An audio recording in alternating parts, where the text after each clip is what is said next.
What is going on, everyone? Welcome to my channel. For this video, we're going to be simming a 2024 NFL season in Madden in franchise mode. That's what we're currently doing. Now that I finally got Madden 25, that's the first thing that we're going to do is just see what the franchise thinks of what's going to happen. So we've simmed to the playoffs. These are our playoff teams. Looks like the Chiefs and 49ers got the 1 seeds. Got some notable teams in the AFC. The Bills are in the playoffs. In the NFC, the Lions are in the playoffs. The Eagles are. The Cowboys are. No surprises there. The Commanders, surprisingly, and the Cardinals. And we'll go ahead and just sim week by week by the playoffs right after we look over every team. Chiefs, obviously, the 1 seed. Ravens, Dolphins, Jets, Jags, Titans, Bengals are our playoff teams. Chargers and Bills just missing out. And then you've got all these other teams. Texans had a disappointing season. They only went 5-12 despite having CJ Stroud as their quarterback. 49ers, obviously, the 1 seed. Eagles, Cowboys, Packers, Falcons, Cardinals, and Commanders. Saints just missing the playoffs. Lions not making it. Bears had a disappointing season relative to their expectations. Looks like the Panthers and Patriots were the 2 worst teams. Take a look at quarterbacks here. Looks like Patrick Mahomes had the best overall season, it appears. Behind him, Joe Burrow, Dak Prescott, Justin Herbert, and Kirk Cousins. Not too shabby with the Falcons there. Josh Allen, that's kind of weird for him. He usually has more interceptions, but more touchdowns. So we're just going to go ahead and scroll through the rest of these, quarterbacks just so we get to see all of them. Looks like J.J. McCarthy's still in the game despite him having a season-ending injury. So that's something Madden didn't bother to fix, which isn't surprising. So we'll see. C.J. Stroud, oh man, that's not a good season for him. 21 touchdowns, 10 picks. That's just so underwhelming for him. Jared Goff didn't have a great season either. You see all these high-profile quarterbacks not having great seasons. Brock Purdy, oh man. Jalen Hurts, too. This is crazy. Just not a lot of passing yards. I mean, I guess they get rushing yards, too, but damn, that's pretty fucking bad that they're doing as bad as they are. Lamar only just over 3,000. Drake May, horrible start to his rookie season. 18 interceptions. Caleb Williams, not very good. Daniel Jones had more interceptions than touchdowns, and Derek Carr looks like he must have gotten benched or something. Bryce Young also threw more picks than touchdowns. So did Andy Dalton and Spencer Rattler. There were some very underwhelming quarterbacks there. And rushing, it looks like Derrick Henry had the most rushing yards of any player. Behind him is Josh Jacobs, Saquon Barkley, Joe Mixon, which is surprising, and then Jonathan Taylor. And it looks like Najee Harris was able to tune in a career year with over 1,200, as with Breece Hall. Alvin Kamara is surprisingly having a lot of rushing yards. Bijan, no surprise there. CMC, no surprise there. Travis Etienne, not a real surprise there. Neither with Kyron Williams or Pacheco. Nick Chubb, off of his injury, had a good season. Jahmyr Gibbs did good. Tony Pollard did good. Ramondre Stevenson did better this year. Zeke somehow had over 1,000. Kenneth Walker over 1,000. Austin Eckler able to go back to his old form, have over 1,000. Devin Singletary with the Giants having just under 1,000. DeAndre Swift not doing too great with the Bears. And we'll just scroll through the rest of these. Lamar with 788 rushing yards. Aaron Jones, and then we'll see if there's any that are of note. Jalen Hurts had 646 rushing yards. And it looks like Caleb Williams had a lot of rushing yards too. And then Josh Allen had a lot too. So did Justin Fields, Kyler Murray, Deshaun Watson.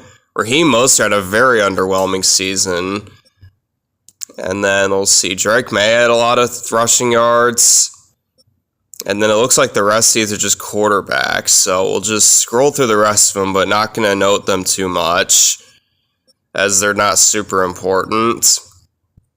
Just go ahead and skip to wide receivers real quick. All right, looks like our leading wide receiver is Jamar Chase. Behind him, CeeDee Lamb, Cooper Kupp, very surprising. George Pickens, pretty high. Amon St. Brown, good season. Ladd McConkey, a rookie wide receiver on the Chargers, having a good year. Drake London with Kirk Cousins having a good year. Travis Kelce able to break 1,000 yards this season, unlike last season. Chris Godwin actually had a lot of receiving yards, considering he has to fight with Mike Evans for targets. Same with Jordan Addison. He had more than Justin Jefferson. And then Curtis Samuel, career year with over 1,000 with the Bills. Gabe Davis over 1,000. Brandon Ayuk over 1,000. And then Keon Coleman just shy of 1,000. And then Tyreek Hill shockingly not able to break 1,000. And then we'll just look to see if there's any of note. Mike Williams, solid year for him. Cortland Sutton, solid year for him. And then Jacoby Myers, not too bad for him. Brandon Cooks, not too shabby. Chris Olave, a tiny bit underwhelming. Jalen Waddle, just shy of 1,000. Christian Watson had 926 yards. Justin Jefferson, oh man, that's really bad for him. Only 916. Devontae Smith, pretty usual for him. DJ Chark, solid for him. DeAndre Hopkins, Rashid Shaheed. Just keep our eye out for some that are worth note here. Devontae Adams, oh man, he was not even close to breaking 1,000. Marquise Brown did okay with the Chiefs. And then Puka Nacua didn't have a great season either, only 822. Michael Thomas is actually on the Colts in this. He's actually a free agent in real life, but in Madden, I guess he signed with the Colts. Marvin Harrison Jr., not a horrible rookie season, but still pretty underwhelming. Mark Andrews, not too bad for a tight end. Garrett Wilson, that's not very good for him. And then looks like Mike Evans only had 753 receiving yards. Man, that's really bad. And then Tank Dell, underwhelming second season. Michael Pittman, very underwhelming. Same with Keenan Allen. Rashee Rice, underwhelming. Nico Collins, very underwhelming. T. Higgins, not too good. A.J. Brown, oh man. Some of these high-profile players, like I mentioned earlier, they're just not getting the job done. They must have upset the Madden gods or something. I don't know. Stephon Diggs didn't do really good with his new team, the Texans. And we'll see any worth note here. Looks like George Kittle, it's not bad for him. And let's see, Xavier Legette, his first season, he was a rookie. He is a rookie. And we'll just move to defense here. We're going to look at sacks first. Looks like Micah Parsons led everyone. Behind him is Max Crosby, Greg Rousseau, DeMarcus Lawrence, and then Jared Verse.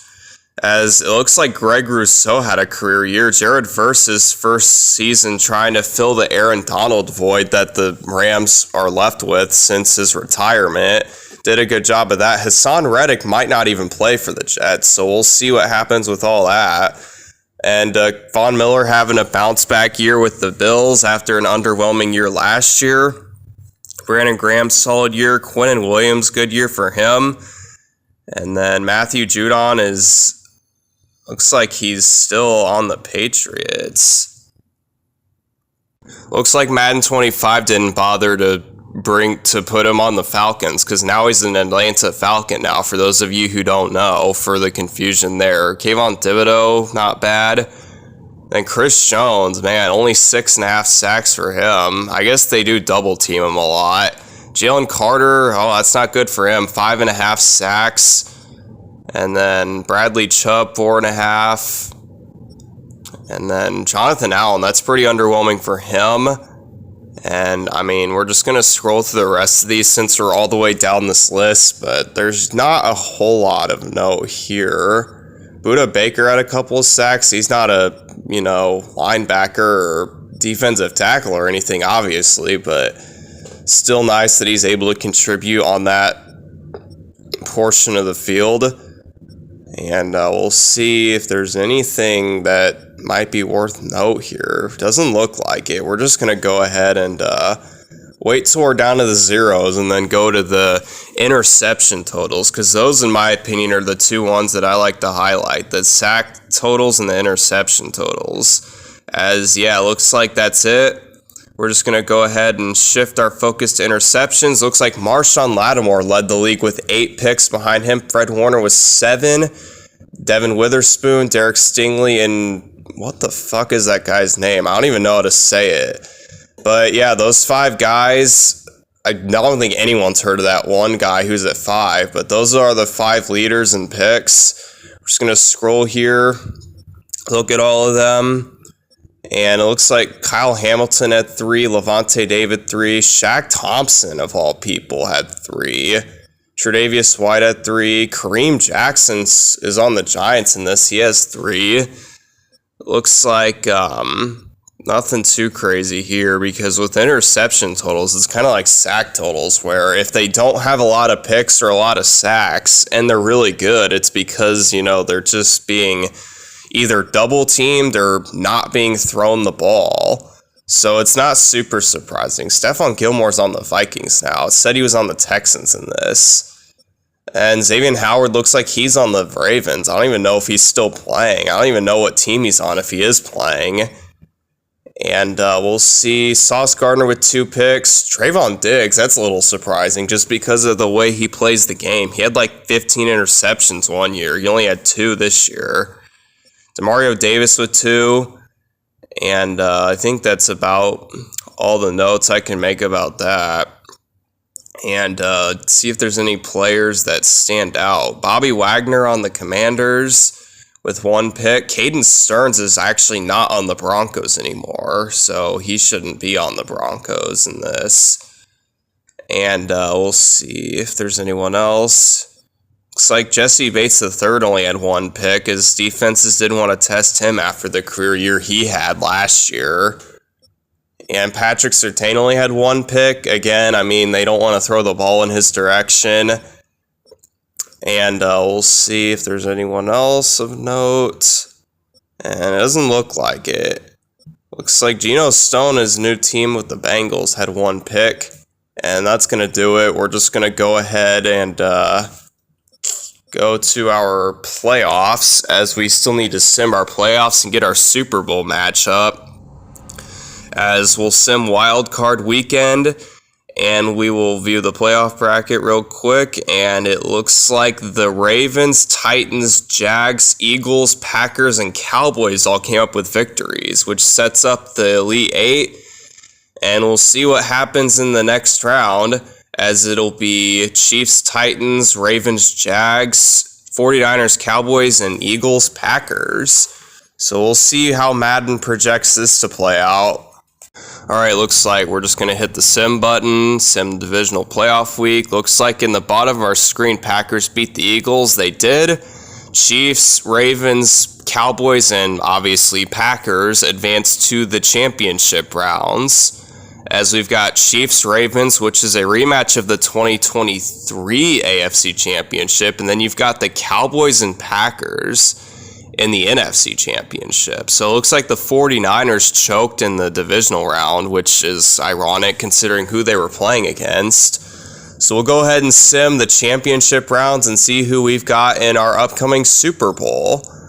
And that's wild that the Cowboys made it to the championship round. They haven't done that since the 90s. And it looks like our Super Bowl is going to be Packers and Ravens. So the Chiefs and the Cowboys are the teams that can't get it done. And the Ravens, with Lamar, who is a supposed playoff choker, manages to make his first career Super Bowl. And then Jordan Love, a young hotshot quarterback, able to make his first Super Bowl. So this should be a fun one. Before that, though, we're going to just go ahead and look at the MVPs. Looks like Patrick Mahomes won MVP. Behind him, Lamar, Dak Prescott, Justin Herbert, and Jalen Hurts. Andy Reid won Coach of the Year. And we're just going to look through the top 5 of each of these categories. Behind him, Kyle Shanahan, then Robert Saleh, Brian Callahan, and then John Harbaugh. Offensive Player of the Year, looks like that also went to Patrick Mahomes for the AFC side of things. Derrick Henry, Lamar, George Pickens, and Travis Kelce. And then for the NFC, looks like it was Jalen Hurts, Dak Prescott, Zeke, Brandon Ayuk, and Amon-Ra St. Brown. And Let's see, Defensive Player of the Year. We're going to look at the NFC first. Micah Parsons for the NFC side. Fred Warner, Jared Verse, Preston Smith, and Marshawn Lattimore for the NFC Defensive Player of the Year. And then for the AFC, it looks like it was Max Crosby, Josh Hines-Allen, Greg Rousseau, Hassan Reddick, and DeForest Buckner. And yeah, I don't know why Hassan Reddick is playing. I get he's on the Jets, but I mean, he's like holding out or something. As the Offensive Rookie of the Year for the NFC is Jaden Daniels, then Caleb Williams, JJ McCarthy, Jonathan Brooks, and then Sheree Benson. Obviously, we know JJ McCarthy isn't playing, but Madden is stupid sometimes. The AFC Offensive Rookie of the Year is Ladd McConkey, then Keon Coleman, Bo Nix, Xavier Worthy, and then Drake May. And the Drake May one's very surprising, considering he threw like 21 touchdowns and like 18 interceptions. So I don't think he's very deserving of even being on this list. Defensive Rookie of the Year, I don't know who those first three people are, to be honest. Liatu Latu, and I don't even know who that guy is. I'm a Broncos fan, I don't even know who that is, so maybe I just don't know NFL like I used to. NFC Defensive Rookie, I know who that is. Jared Verse won in the NFC, and then Edgerrin Cooper. That's the guy who had like top 5 in picks I didn't know earlier. Mike Sainris still, I don't even know if I said that right. Dallas Turner, able to win and get on the list. And with that being said, we're going to just sim the Super Bowl week and see who takes home the Lombardi. And it looks like it's the Ravens as they win this one 36-7, as this wasn't particularly close, as they really just, really just dominated them there. As I guess the Packers were no match for the Ravens defense. And I mean, if you look at their two rosters, it's not too surprising. As we'll look at the stats here, Lamar Jackson, 3 touchdowns, no interceptions, 252. Jordan Love, that's a very bad stat line. No touchdowns, 1 interception. We'll look at rushing yards. No one was able to break 100 this game. Josh Jacobs had 99 and a touchdown. And Lamar Jackson had 71 and a touchdown, as did Derrick Henry also had a touchdown with 56 rushing yards. Receiving, it looks like Rashad Bateman led with 78 yards. Deontay Hardy had 2 touchdowns. Zay Flowers had 1. And defensively, it looks like Donovan Wilson was able to pick off Jordan Love, which, I mean, I really don't think it would have mattered. I think the Packers still would have lost, and it looks like there were no sacks in this game either. It looks like, that's weird. There's 1 interception, no sacks, and there's no player broke 100 rushing yards or 100 receiving yards. But that's going to do it for this video. Thank you so much for watching if you've made it this far. My apologies if my voice sounds kind of messy. It's because I'm dealing with a little thing called COVID. So that's why I haven't been uploading as much. But I hope you enjoyed, and I will see you in my next Madden 25 video.